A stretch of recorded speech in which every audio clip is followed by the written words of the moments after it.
La Maison-Blanche qui s'immisce dans le débat sur les manifestations en France et les, je cite, violences policières. Washington soutient le droit aux manifestations pacifiques. Voilà ce qu'a dit hier soir l'un des porte-parole de Joe Biden.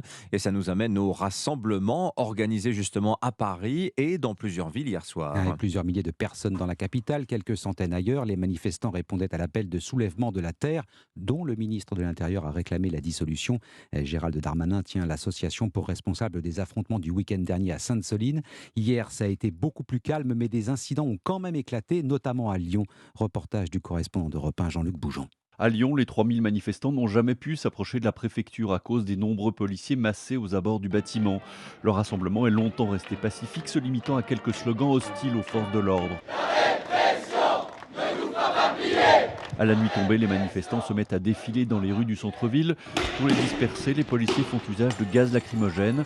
Myrtille, 21 ans, ne comprend pas. C'était super festif, c'était vraiment bien. Et d'un coup, on se fait gazer en fait. Ils sont vraiment énormément et ils nous gazent dessus alors que tout le monde est en train de chanter. C'est complètement disproportionné. En colère, les manifestants s'en prennent alors au mobilier urbain. Ils dégradent aussi le commissariat et incendient de nombreuses poubelles dans le quartier de la Croix-Rousse.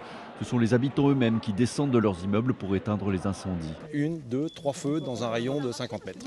C'est tellement ridicule. Comme ça, le maire les remet, il les rebrûle. Ça nuit à la collectivité, ça ne va rien changer. Et puis surtout, ça met des gens en danger parce qu'il y a des feux un peu partout, il y a des voitures à côté, ça n'a pas de sens. Le ras-le-bol des habitants, ulcérés par cette énième soirée mouvementée dans leur quartier. Lyon, Jean-Luc Bougeon, Europe 1.